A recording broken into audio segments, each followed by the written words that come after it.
right, good to go. Hey guys, welcome to the third edition of Clappy and Frank.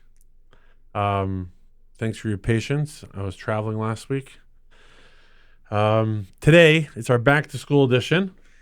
Welcome everybody to Clappy and Frank. It's back to school. We've all been busy the last couple of days getting our kids school supplies, clothing, haircuts, getting them back on a schedule of going to sleep on time. And we're very, very excited to have with us a huge guest tonight, Rabbi Mendel Blau. I believe he's like the head principal of the entire Oholei Torah Oholei Menachem school system, which has way over 2,000 students, from 2 to 20. And recently I heard there's actually 21-year-old students in a grade above base math. There's people that want to stay an extra year. That's correct? It's correct. It's not. It's not the focus of the school. It actually, you're hearing about it. They closed down already. Okay. It was not. It didn't close. It's Pause. On a pause. It's on a pause. The kids are, in short, because school started You'll this cut week. it out, right? Yeah. Because school started, we thought it would be very amazing to have somebody on the show that's one of the directors of one of the largest private Jewish schools in the entire New York City with over 2,000 students, who I grew up with, Rabbi Blau. And your neighbor? And my neighbor now. So whatever you say is, you're going to have to see him every day. So 100%. So what is the point of school chinuch? I thought that would be the opening question. What's the point, and what's the goals? What are we trying to accomplish, and what's considered a successful product?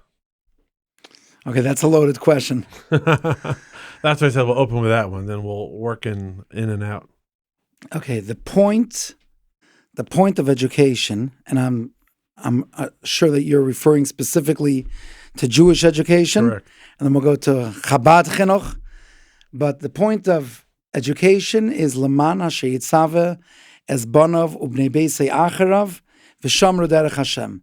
So we want to pass on Yiddishkeit to the next generation, so that Yiddishkeit has continuity, and it's here to stay. From Matan Torah, direct chain, that's how we're here today, and that's how we're going to make sure that our children are going to stay connected. So the point of Jewish education is continuity. Part of that continuity is continuity of what? Continuity of what? It's a continuity of Yiddishkeit. Yiddishkeit is that a person loves Hashem, loves Torah, and equally important, loves another Yid. Avas Yisrael. Avas Hashem, Avas Torah, Avas Yisrael. If we can imbue and we can inspire our children with these three loves, that's Jewish continuity. So that's the point. Is there a ranking system, how well each one's doing these three? Because I haven't seen in the report card either of the three. So the truth is there is. Okay. There is, because in other words, if I that's just know the goal, if my kid passed right? the test or not. Right. So Well, you whatever. said the three main things. I haven't seen it in the report card. So Whatever gets measured, right, is what gets done. So really, if you look at a report card, you have a report card that talks about how well he's doing with learning. Now, Okay. I think that most report cards should also include not just how much knowledge he has and how much skill and, test marks, but his passion, his investment, his interest in learning. That's a key part, because in other words, that's our responsibility as educators, to inspire that a child should want to learn. How much he's going to be able to learn, that's a lot dependent on how the Eibishter created each one of these children. But to inspire them, that's in our hands. That's one part of the report card. The other part of the report card talks about davening, which is part of Avas Hashem. And then there's another big part of the report card that talks about Ben Adam L'Chaveirei, Derech Eretz. Those are all metrics that are displaying where is he doing in his social development, which is a key foundation for Avas Yisrael. Rabbi Blau, let me ask you a question. I'm maybe a year younger than you. I'm about to be 39 years old. The yeshiva system, the yeshiva system that I grew up with, to the yeshiva system that there is today, is the difference between Purim and Yom Kippur. When I was going 5 years old or 6 years old, going to yeshiva, You know which one is Purim and which one is Yom Kippur? let me refine my question. I passed by two of the yeshivas today going to the train in the morning. Bubble machines, blow up balloons, candies, welcoming. There was like mascots of yeshivas. Lubavitch Yeshiva, actually, the competing yeshiva had big 10-foot mascots. The kids are all running in. They're giving them toys. Just in the early 90s, they were blowing whistles and chasing you off the bus. And it was like not terrifying. I had a great yeshiva experience, but I see that the yeshiva took a complete 180. The yeshiva system, even in our community, took a complete 180, which is amazing. And it's so much more exciting. Tell me a little bit, being that you're the top administrator, what changed so drastically? Or is it just the first day show and tell? No. I don't know. Whenever I go to the kids' yeshivas in the community today, everything is always like prizes and excitement and motivating to them. Tell me a little bit about the vision of the yeshivas today and what changed over the last 30 years. Okay, it's a great question. But I think, first of all, I think this change is universal in a lot of schools. I don't know that it was ever Yom Kippur.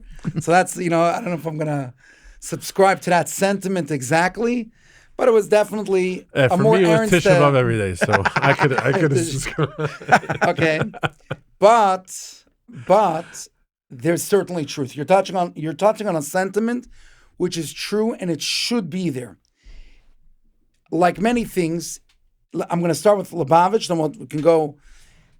The Rebbe spoke about this many, many years ago. It took us some time to register that there's a shift that needs to take place in chinuch. But if I may, for a minute, go back, I'm going to go back to an interesting observation to make. Someone once said that by the Frierdiker Rebbe, when he was running his akafis, so there were some spectators because there was drinking and there was l'chaim and lebedik, and there's always those spectators that come for the show, for the party, for the l'chaim, for whatever it is. Anyways, the Frierdiker Rebbe gave a very, very serious drasha that if someone is not here for Simchas Torah and part of that is Shmira Shabbos, out of the show. This was in Russia or America? In Russia. They should literally leave? They should leave. Did you see the video that went on the last day? The guy said, if you're not on time to shul, stay out of our show. We don't need you. So listen to this. He got it from the Frierdiker Rebbe. Listen to this. Then, let's fast forward. The Rebbe took over Lubavitch. The Rebbe was so connected. Frierdiker Rebbe's son-in-law. And the Rebbe's Simchas Torah, uplifting to everyone. And even, who was there Simchas Torah on the stage?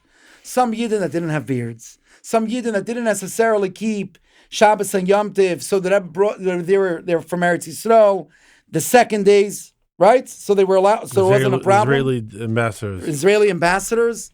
And the Rebbe is talking to them and giving them an honor and interest. Simchas Torah, 50 years apart. What a contrast. What happened? So I once heard Reb Shmuel Lu, and he brought it out so beautiful. He says the Frierdiker Rebbe and the Rebbe had one intention and one goal in mind. Continuity. Jewish continuity. They were focused on the same identical goal. The difference is, who are we talking to? And what is the language they respond to? So the Frierdiker Rebbe, which was in Russia, talking to a generation that was absolutely committed to feel part of something, he was able to tell them that if you're not committed, at least for Shabbos, if there isn't that threshold, don't be here. For that generation, telling them that if you got to commit something, a threshold, it's going to work. 50 years later, what's going to happen if you make that announcement? If you don't keep... Okay. Friday night college Chabad house meals. Atazai. So they go to the bars after. So the matara is identical. The language changes according to generation. We're living in a generation, of course, there has to be real standards and there has to be real expectations. But in the language of our generation, our children respond to a language of simcha, to a language of acceptance, to a language of love. Right? We're holding Chodesh Elul. What's Chodesh Elul? When the Melech goes basada, mekabel es kulam b'sever panim yafis. Smile. So when for every year that it warms the heart to be smiled at, the children need a double. So Rabbi Blau, what's considered successful? You said three things: Avos Hashem, Yiras Hashem, and Avos Hashem, Avos HaTorah, and Avos Yisrael. If you see the product on the street, and I like to look at products long term, so you see a 30-year-old guy married with kids, where's the symbol of success. Say, oh, we made an impact. Because during the process, you're in school, your parents' pressure, your teacher pressure, and like my old mashpia Rabbi Mendel used to say, goody good doesn't mean you're religious. It just means you're following the rules. How do you say, okay, we've done well with this product, this student, we're proud of, this is what we intended when we now operate the school, how do you say this, and how much could you blame a school for success versus parents versus environment, if you don't mind addressing that? And I want to talk about the 30-year-old person who's well into his life and the show and tell is long over. And opening up a Gemara at 30, there's no show and tell. It's like either he's interested or he's not. He doesn't get a break on tuition if he learns more or less. Not yet. Okay. So actually, I want to. So let's talk about a 30-year-old. Right. I want to go back to one piece. Like you mentioned, I don't remember the exact words that you used, but something like, "Did you intend that for him? Was that what you intended?" I think a big premise for understanding how chinuch works is that we don't impose and project onto someone how he has to be. What really chinuch is to allow a person to really prosper who he is, right? Chanech lenar, it doesn't say chanech lenar al pi darkecha, it's chanech lenar al pi darkoi. So the first talent of a good mechanech, read who's in front of you. Read what this boy is capable of. Help him discover it. Help him reach it. So in the premise of like looking at someone and saying, is that what we had in mind for him? Is he living his full life? Well, that's great. It's not about projecting, right? Is he walking around in a straitjacket? So now let's take it a step deeper. When we say Avas Hashem, Avas HaTorah, Avas Yisrael, that doesn't mean, Avas Hashem doesn't mean a person that davens all day long and only wants to do mitzvahs and has no physical worldly interest to be successful financially, right, etc. Avas HaTorah does not mean a person that's sitting in the tent of Torah day and night and has no other interest. So what does it mean? And Avas Yisrael doesn't mean someone that's an askin day and night making chesed. There are such yidden. In other words, there are yidden that exemplify to an extreme of one thing, and you see them. They're the embodiment. They represent. You have yidden, and you're going to have one on your show tonight, right? He's the embodiment. He's the embodiment of Avos Yisrael, of more things, but he just embodies it. Look at him, every part of him. It's what keeps him, gets him ticking from the morning to the night. Everything. If someone's not that way, it doesn't mean they're not living with Avos Yisrael. I really believe that many of the boys walking out of any good Mosad Chinuch walks out with a strong foundation in Avos Yisrael, a strong foundation in Avos Hashem, in a recognition and living with a consciousness that Yesh Balabayis Libirazu, that the Eibishter is here, and Avos HaTorah. Now, Avos HaTorah, for one person, it's Perek Echad Shachris, Perek Echad Arvis. Now, why there aren't enough people that are doing their own learning, if you want to go there, in other words, I think we can discuss that. Well, that will reflect if you've been successful with the product of people enjoying what they're doing, right? 100%. So I think the piece where some people... And this is when I said, is it the school? Is it the parents? Is it the student? Like, that's why if we put a pie chart, everyone, there's different extremes. Some say the school, the parents... And then there's the person himself, their own personality, and they either fit or doesn't fit, or their experience was one way based on their whatever it is. So that's why I'm making it's an open question discussion. Right. So Torah really belongs and is relevant to every single yid. What type of Torah and how much Torah is where you're going to see the differences. In other words, there shouldn't be a yid that doesn't have a piece of Torah that talks to him, right? And when that's going on, so it means he didn't fully discover his own self, or there's some blockage. Maybe there's some pain around sitting and learning. It could be from something as simple as learning came with certain learning disabilities and challenges, so therefore there's an association with pain. So he needs to discover that there are pieces of Torah that he can really enjoy. He can listen to a shir. Today you have, on YouTube, the most amazing Maggid Shiurim. And suddenly a person rediscovers and says, hey, I don't feel the pain that I used to feel. It's funny. I was speaking to a guy from some business person. He said, I used to have one Rebbe. Now, every few months, I find a new Rebbe. Who was he? He said one day it was Rabbi Jacobson. He was my Rebbe for a few months. Probably Stefanski now. Now I switched. I forgot who he was saying. Meaning to say, there's someone out there. There's some Torah that you could experience. A style that resonates. Exactly. I want to ask you another question. Tomorrow morning, you probably have 200 Rebbes in classrooms. Also, I just want to interject. Yeah. The fact that he agreed to our podcast on probably the busiest day of the entire year. But it's if some of the Chinuch says they're busy, my perspective is like, we're not really sure they're really busy. But one day of the year that could say the busy is probably today. Izzy is a neighbor. Moshe is a parent. And I don't say no to any of them. So here's the pressing issue. And my father used to always ask us to Rebbes when they ate in our houses growing up my entire life. Tomorrow morning, you're going to have 200 Rebbes in classrooms, from kindergarten through Shir Daled Zal. Every classroom, you're not like a small private boutique school of 10 kids per class. We're talking about classes of 25 children. Some children, they hear 20 lines of Rashi, Tosfos, they chop it in 2 seconds. They probably know it as good as there's kids that are prodigies. They know, like you when you were a kid, you were very smart. You always had the reputation of being a genius. You were probably on par with some of the Rebbes. There's a Mitziyanim. Some kids verstoppt the cups. Maybe they watch too many YouTube videos at night. Next topic. You could say it over 45 times. You're not as entertaining as YouTube. And then there's kids in the middle that where are the Rebbes focusing? What do you tell them? Where do you tell them to focus? Because if you can say the same thing over 40 times, the smart kids are already on the next boat. If you say it over once or twice, this kid's falling behind. That's question number 2. That's question number 1. Question number 2, I'll already give you the follow-up. You could start thinking is, when do you guys make a decision and tell the child or the parent in a professional way that you're not going to survive in a class of 28 kids and you need to go to a school with 10 kids in a class? I've seen many children that maybe the yeshivas hinted it, but the parents didn't chop it, and kids are suffering. Okay, you have any easy questions tonight?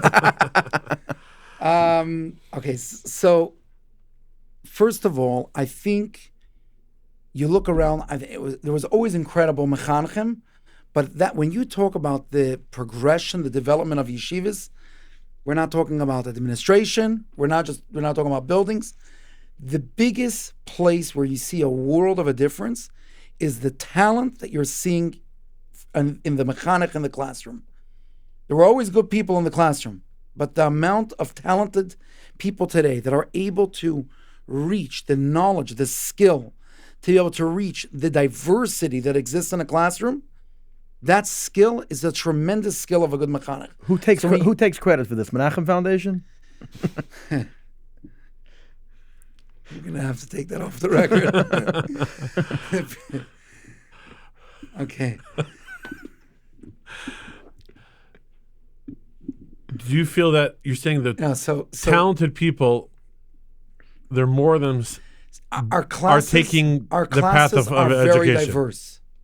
Our classes are very diverse, and you have the talent of a good mechanech that is able to broadcast and project on multiple levels, multiple channels at once. So sometimes it is tiring, and I can hear from a mechanech that says, I feel like I'm a juggler.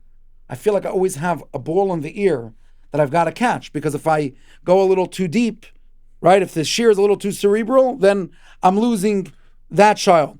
And if it's not challenging enough, then I'm losing the more advanced child. So it is sometimes difficult, and we can talk on a practical level. There is a lot of value to creating levels in learning. The classes don't need to be so diverse and so mixed, especially larger schools should and could entertain different levels. It's a loaded subject, how to do levels in a way that doesn't hurt a child, in a way that helps the child develop, in a way that helps the child propel higher, instead of the child saying, "Oh, okay, I've been relegated to the simplest class. Done. They gave up on me." Right, and that's a big mistake. And there are real ways how to do it that don't have that outcome, and ways that trigger that outcome. So, in short, when the classes, no matter how much you're going to divide it, when you have a grade of 150 talmidim, you have 150 different types of Talmidim. So even if you divided classes with some levels, you still need a mechanech that knows how to reach the full gamut up in front of him. Ideally. Yeah. In the shtetl, people did chinuch what, till 12 years old, 13 years old? Depends in other words, which shtetl are you going In general. In other words, the Gemara talks about Rabbi Shua ben Gamla, that originally there was no schools, and it was if your father knew how to teach you Torah, he taught you Torah, and otherwise, v'limadatem es b'neichem was v'shinantam levanecha was not fulfilled. So Yeshua ben Gamla started yeshivas. Everyone homeschooled. Started yeshivas, started with an older age, but then he brought it down to a younger age, 6 and 7, until today. That's the cheder age, right? Pre-1A is a lot of children going on 6, 5 going on 6. So from Yeshua ben Gamla is where we have a system called yeshivas, chadarim, etc. And it's holding in one development from there. So 100 years ago, in Russia, wherever, Europe, people went to school theoretically, we say 5 to 13, and then they started working their shoe repair or whatever. You're talking about the child that didn't feel like he was able to. Well, is in the shtetl 100 years ago. Yeah. You had many children that continued past 13. They did. Sure, in many yeshivas that went past 13. 50%. So percentage-wise, a good question, and it may have been even less than 50%. 20%. May have even been less than 50%, depending on the era and depending on the place. So let's say 30%. But it was more the child that was more advanced stayed in to continue learning, and the child that was less interested, he learned his basic foundations, how to read, how to be a yid, and then yes, he went to work, helped his parents in the field, helped his parents in the shoe repair. So based on that premise, why do we feel compelled to keep a kid into school, yeshiva, till they're 15, 20, 25, whatever the age is? Is that make sense? Is that just a herd mentality? Is there method to the madness? And because I have family members that left school, that when they're 13, 14, and now they do, built businesses and they're doing great. School wasn't meant for them. So based on the premise that 100 years ago, 30% went to further high school or college yeshiva education, versus today, why do people feel they need to keep their kid in the system? Is it social pressure? Just like in the secular world, people have to go to college. What's your feelings about that? With that historical... So I have a few... like everything, it's a good question.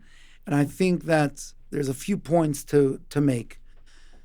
Number one, we have gotten much better in terms of creating different options. So, yes, many more children are continuing yeshiva past 13, but there are many more options that open. When we look at Mesivtas today, right? you come to Chadarim. How many Chadarim does Crown Heights have? 5? 7. If you're going to count everything from the bigger ones to the smaller big ones and 3-4 boutiques. Right. Okay.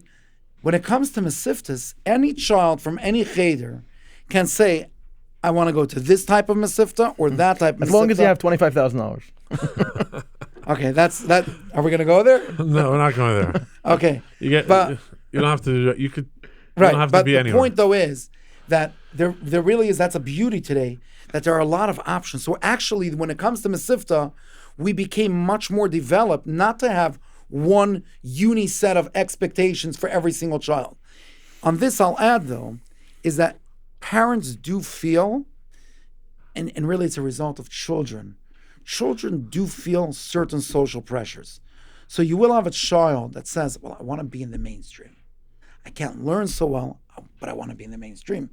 And we need to recognize that, because not giving him an option to be part of mainstream, right, is while he may not fit everything, certain accommodations need to be made to allow someone to have there.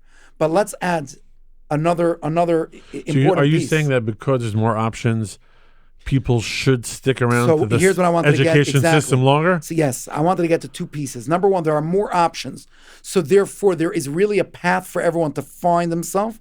But number 2, I think the isolation, one of the biggest challenges that we have in our generation today, is people living in isolation, loners. So you advise against homeschool? So we'll come to there. Okay. Because it might be, at that age when they feel they're part of their mother, maybe they don't need it as much. So I can't comment about homeschooling. There's a lot of beautiful people that are doing homeschooling, especially in other communities. But at a certain point, yes, every person needs to have a very good a community, needs to belong to somewhere. Being in isolation. Does that have to be in a school, or it could be after they study? They could be playing in the playground. Exactly. So we don't have enough options that exist to create a sense of community and a really strong, safe, and productive space for someone that's not going to belong. Our streets have become that much more dangerous, right? And the reason why I say this so strong is I'm not just talking, spiritually, not just spiritually. I mean physically, right? When a child doesn't belong, it's not just that he's not learning, so maybe he's spending time on YouTube or on some blogs or social media. Gaming. But that's toxic also for his own development. It's toxic for his own development. It's harmful for his own development. Let's say he's 15 years old, he starts working packing bags in a grocery store. Okay. Theoretically, right? Yeah. Or practically. So, but let me first just bring out a thought. The reason why I say that so passionately is I'm not just talking to parents about I think parents know how much the street is dangerous. I'm more talking to ourselves inwards as educators. Even sometimes when a child doesn't belong, when we realize that sending him out of yeshiva, in other words, where are you sending him to, right? The street is not an option today. It doesn't matter that, yes, there are a select few that the way they're wired, they can go to work at 15 years old. Most people cannot do well going to work at 15 years old. They get excited in the beginning because they made a couple of dollars, and then they start feeling an emptiness. One of the most beautiful things that I've experienced a few times as an educator is when I used to work in Chayvei Torah Zal, and we had Bachurim that have left yeshiva, good boys, amazing boys. They were just discouraged. Learning didn't go easy. Some of them one boy went to culinary school. One boy went to work for a year. But then the parent would call me and say, he wants to go back to yeshiva. He wants to go back to yeshiva. And he would come back with such a connection because he actually tasted what it feels like to be in isolation. It's not all that glamorous. A bacher in Zal one time left yeshiva, and a bacher in my class, I'm not going to say his name, I'm not going to make that mistake. He comes to Zal one day, and he says, Chevra, he's working in the dry cleaners. That means, Moshe, if a guy leaves yeshiva and he's taking computer programming course or he's going to school, it's one thing. But if a guy's leaving yeshiva to work in a dry cleaners, what's nothing wrong with working in a there's dry nothing cleaners. wrong with with entry level. Again. But it's a $20 an hour job that's not getting you anywhere. You're not learning any skill how to run a business. You're taking the shirt off the rack.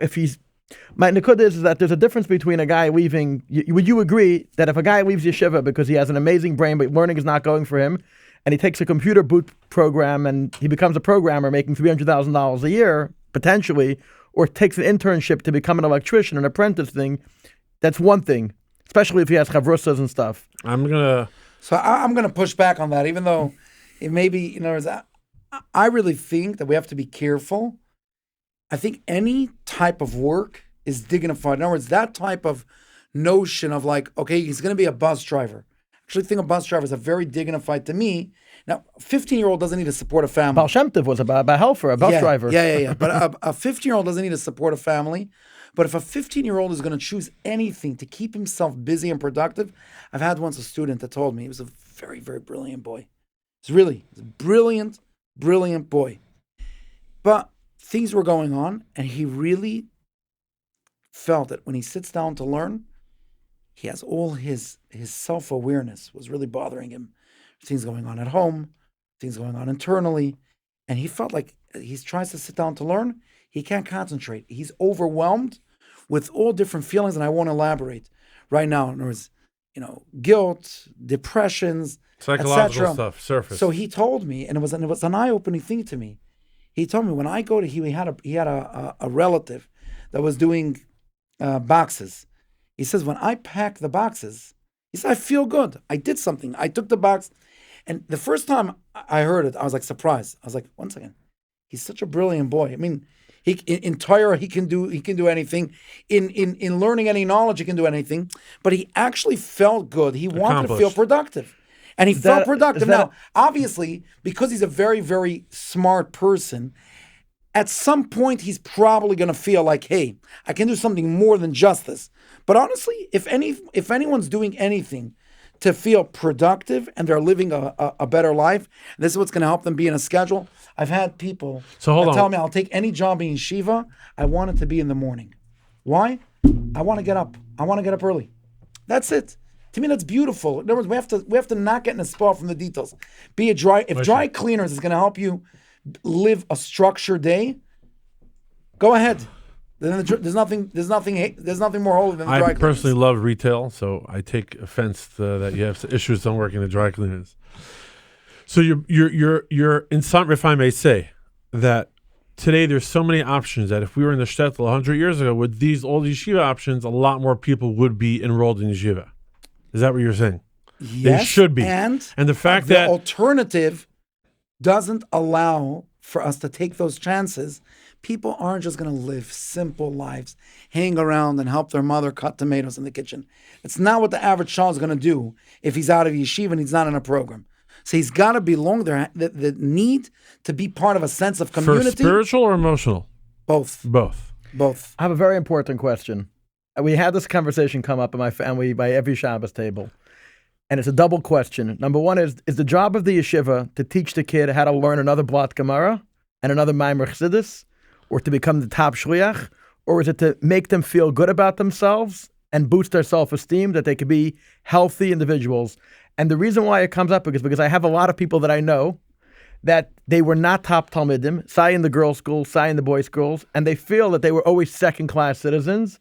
And today, academically, and today they get so triggered. I'm going to have to say the word.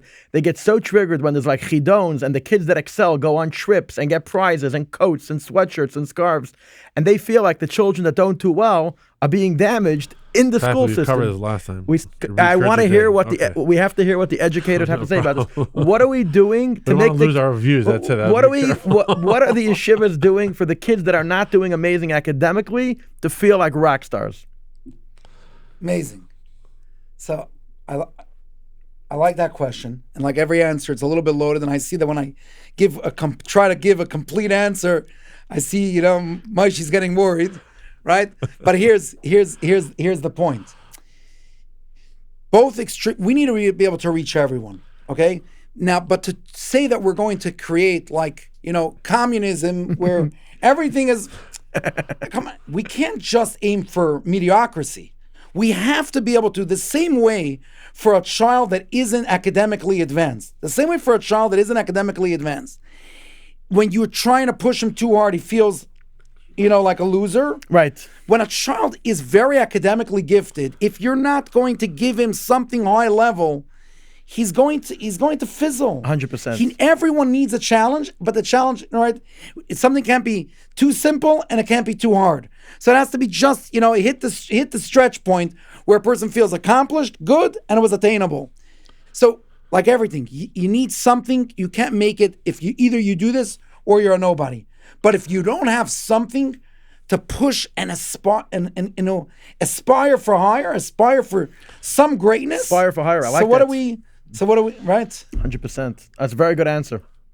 Rabbi Blau, what representation does school success have to do with real life? That means you have a great student and the real world comes. How does it translate, and does it translate enough? It has everything and nothing to do.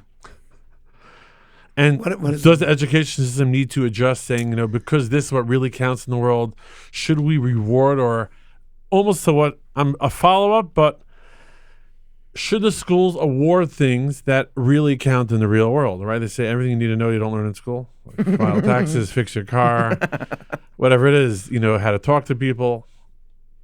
So I think some people get very fixated about let's teach the boys how to follow. Let's teach the boys computer skills because they're going to need to know computer skills. School is like you ever saw a building goes up? A building goes up, and what the average observer that doesn't understand the construction is like, okay, when the person comes and does the stucco, that's like, okay, now the building went up because it's actually shining right and the windows went in. where's the real art of building a building? Foundation. Right, you're going to do the foundation and the structure and the design and the intention. School is really, and this is not about making it too broad to pinpoint. School is really about giving a person foundational skills of being a person. So, being an honest person, being a productive person, living with accountability. How does school make it honest? I mean, if you have to cheat to pass the test, so that's where the first time you learn how to. 100%. It's also when the Rebbe walks out during the test, everybody's helping. It's opposite role. So I don't know. Okay, but how do you? a school, especially like Yiddish school, what are we focusing? We focus so much. It's not about the Blat Gemara. There's a lesson in every piece of Gemara, and a good teacher is able to unpack it. Right? The Rebbe in Likutei Sichos, but it's not the curriculum. You said a good teacher. Part of the curriculum. Said a good teacher could package it. Right. So, first of all, many times the curriculum will emphasize to give a teacher examples, how to hold a discussion. But I think to a good teacher, it almost like don't limit it. Don't take away the creativity. Something we can learn together, any piece of Torah, and you might take one takeaway.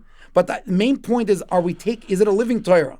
Is it talking to us with some lesson that's giving us to walk out and be inspired with something? A good teacher is giving that to his students. The Rebbe taught us in every Farbrengen.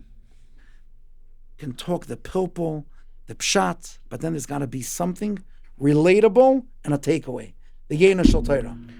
Let me ask you yeah. I'm sorry. We're new at this, so I apologize with the. So you're saying teaching them computer software or teaching them how to file taxes, that they learn to learn on their own. If a person is going to go through yeshiva, they can learn anything. They can learn anything. They really can. Some people will pick it up by themselves. Some people will actually go to a course. But it's like if you built a person, right? How long does it take to do the facade? Say with AI, Google search. Once you created a strong foundation, a strong structure, how long does it take to do the stucco? 1, 2, 3. Now, do you need it? You need to make that finishing touch.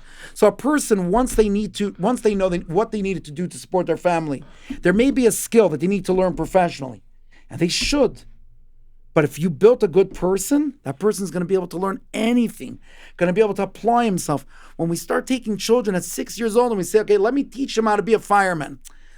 Build him the person and he'll be able to be a fireman, policeman, and everything else. And the proof is in the pudding. You look at the frum community, the chinuch, people, 100%. Beautiful, wonderful families. 100%. Somehow making it a living. Right, and you'll talk to some people. Some people had to work harder to learn something. And they'll tell you there was a learning curve and there was something, it took a little bit of pain. And some people it's like very easy. And obviously that's all normal.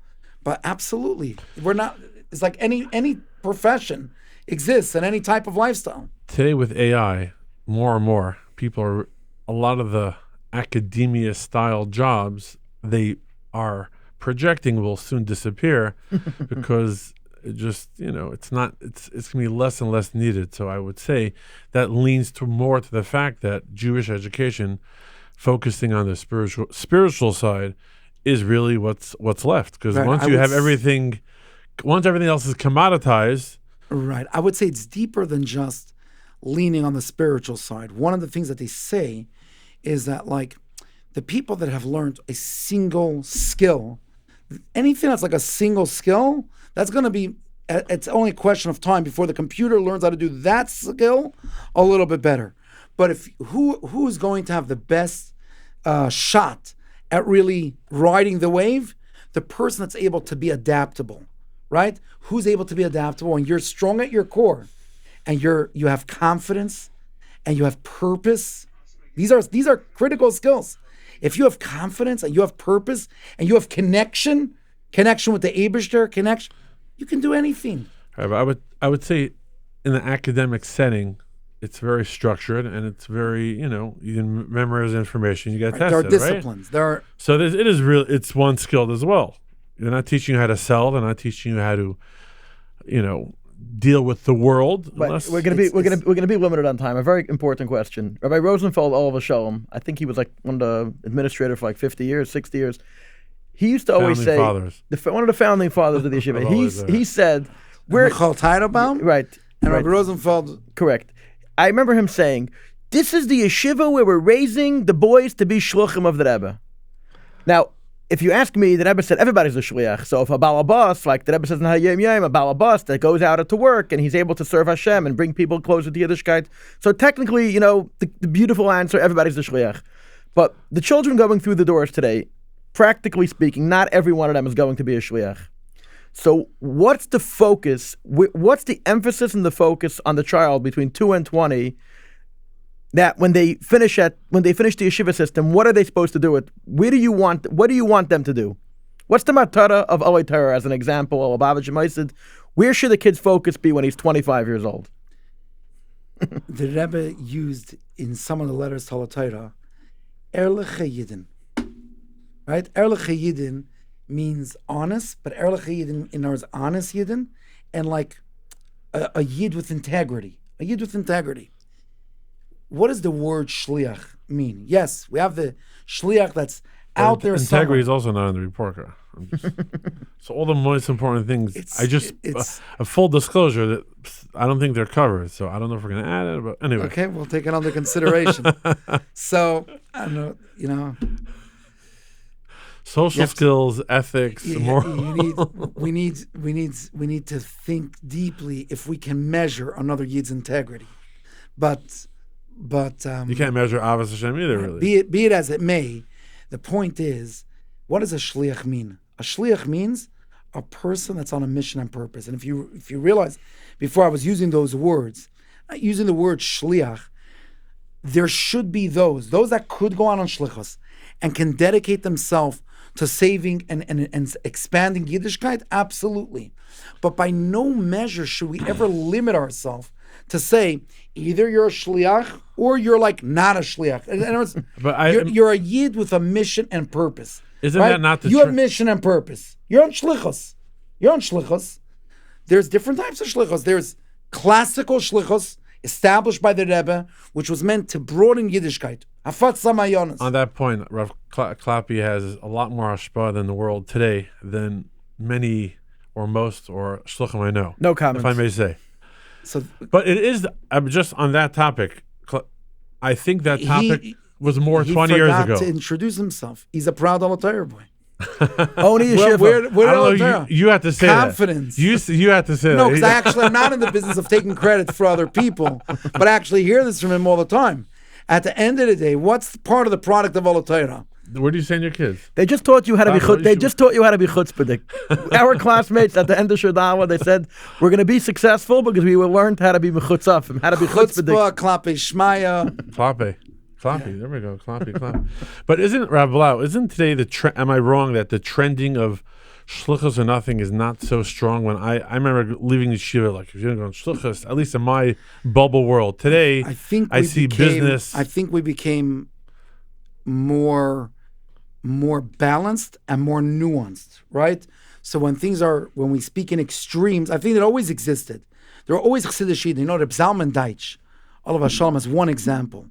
He wanted to go only in shlichus. And the Rebbe told him about going into business. The Rebbe spoke about other people to be a doctor. It's not something new that started today. The Rebbe also spoke to some people, go out in Gansen, go on shlichus, right? So it always existed. By the Rebbe always had the complexity and the nuance for each person to do what his shlichus is. Today we became a little bit better at not thinking in the black and white terms and trying to appreciate the nuances. I mean, as a interesting example, Crown Heights became a restaurant destination. Imagine 30, 40 years ago, that Crown Heights, gosh, me, is food. I mean, I remember growing up in Crown Heights, I live in Flappers, but, yeshiva, more than 50% of the stores did not have signs. You just knew where the store, that store. And according to a big entrepreneur in Crown Heights, I can't say his name, when he moved to Crown Heights, not a single store had an automatic gate. He was the first person who had an automatic gate. You push it instead of like creaking up, and everyone's like, automatic gate? So Crown Heights, obviously, it evolved, it changed, and I guess we're more diverse. I'm not sure, I don't want to use the wrong words, because obviously we still have a strong focus on shluchos and all beautiful things.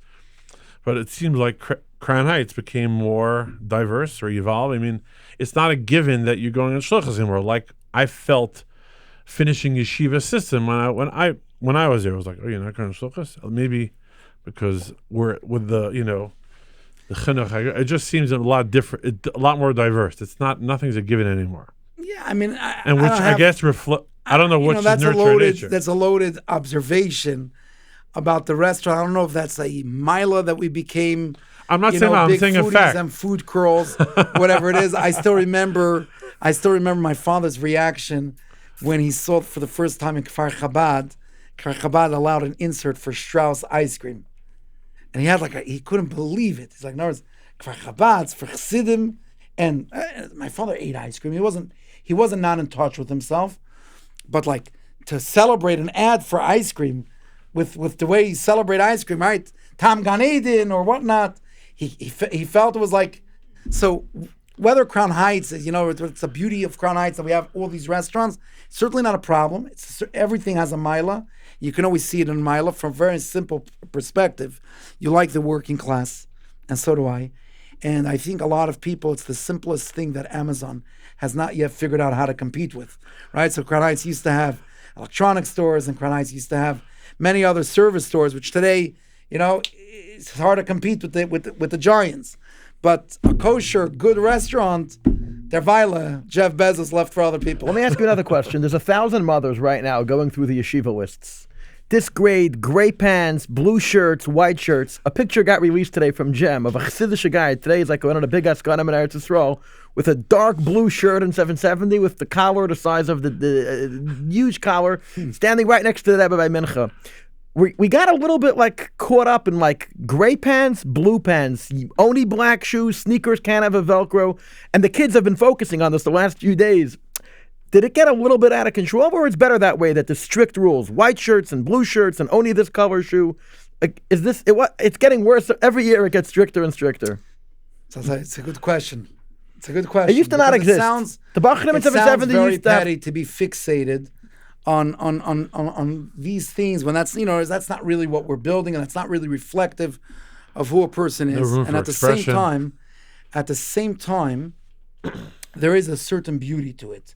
And you'll actually see lahavdil. I mean, we can explain it from a Torah perspective that levushim are mashpi on a person, right? When a person wears Big Day Shabbos, it reminds him of Shabbos. Halacha talks about it.